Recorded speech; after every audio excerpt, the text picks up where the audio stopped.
E aí, pessoal, tudo bem? Hoje nós vamos continuar o nosso estudo sobre meios alternativos de resolução de conflito, feitas as ressalvas a esse termo. E hoje nós vamos entrar diretamente na mediação. E para a gente entender o que é mediação, primeiro é preciso que a gente conceitue o que é mediação, certo? De modo geral, e já eu explico o porquê de modo geral, a mediação é um meio de resolução de conflito no qual um terceiro imparcial, e há ressalva sobre esse termo, sobre a possibilidade de uma pessoa ser absolutamente imparcial, mas a gente vai ver mais pra frente, que ajuda a restabelecer o diálogo entre as partes, identificando as questões que levaram ao conflito e os interesses não as posições, os interesses reais das partes, tentando promover algumas soluções eficazes criadas pelas próprias partes para a transformação do conflito ou resolução de conflito, enfim, mas se o conflito não é algo negativo, não necessariamente ele precisa ser resolvido, certo? Às vezes é uma questão de transformar a abordagem desse conflito. Além dessa definição geral, é preciso que a gente veja algumas escolas da mediação que revezam entre quais os objetivos eles acham mais importantes e quais são as premissas de cada escola. A primeira escola que a gente vai ver é a escola transformativa.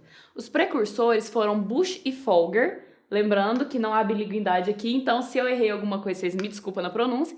E o objetivo dessa escola, basicamente, é transformar o caráter antagonista individual e coletivo das partes, promovendo uma pacificação. Ou seja, o fundo, a questão central dessa escola não é o acordo, e sim transformar as relações entre as partes e transformar o modo como elas veem esse conflito, empoderando as partes, ou seja, mostrando que elas podem resolver os seus próprios conflitos e que elas têm um poder de determinar a própria vida, e o reconhecimento dos sentimentos que levaram a esse conflito. Ou seja, a minha raiva, a minha angústia são emoções legítimas, só que elas têm que ser trabalhadas para que esse conflito possa ser transformado. Então, o objetivo central é a transformação do conflito e não chegar a um acordo. A segunda escola a gente já viu bastante nas últimas aulas, que é a escola tradicional linear baseada naquele projeto de negociação de Harvard.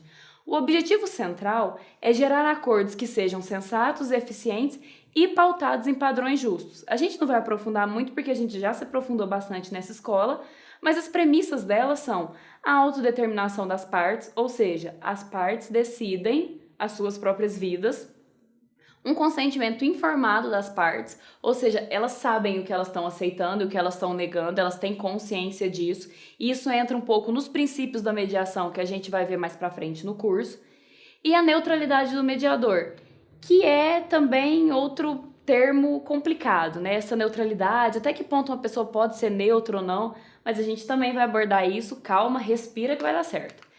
A última escola é a escola circular narrativa, cuja precursora foi a Sarah Cobb. O objetivo é a construção da história de uma melhor forma. Mas como assim?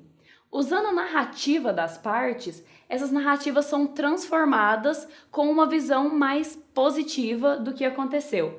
Então, uma parte conta a sua história, a outra parte conta a sua história, ou seja, narrando o que aconteceu, e essas narrativas são entrelaçadas de modo a se dar uma conotação mais positiva e legitimar aquelas partes em conflito sobre os seus sentimentos, as suas emoções e sobre o que aconteceu.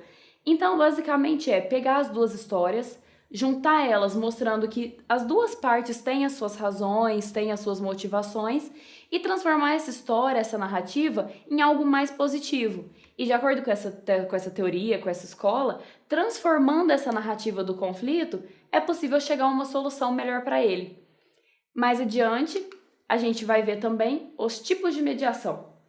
Agora a gente vai falar um pouco sobre a mediação facilitativa e a mediação valorativa, interventiva ou avaliativa, que é importante ser estudada, já que ela se aproxima muito da conciliação. Então vamos falar primeiro da mediação facilitativa.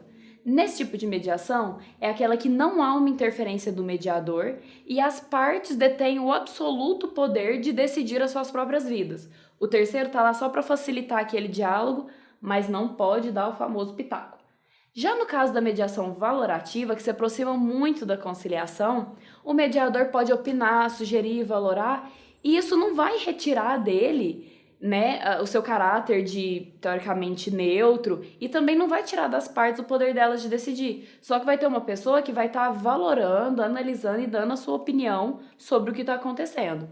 Essa escola se aproxima muito, como a gente já viu nas últimas aulas, do que é definida a conciliação, e por isso há algumas discussões sobre se mediação e conciliação deveriam ser realmente divididas em dois institutos, já que tecnicamente as técnicas ficou legal, mas tecnicamente essas técnicas utilizadas são as mesmas. A gente vai adotar aqui que há essa distinção porque foi a opção feita pelo CPC. Então, o CPC divide a mediação da conciliação. Aqui a gente vai seguir essa linha, mas é importante que vocês tenham consciência que há outras correntes que defendem que não há distinção entre essas duas formas de resolução do conflito. Muito obrigada, pessoal, e até a próxima!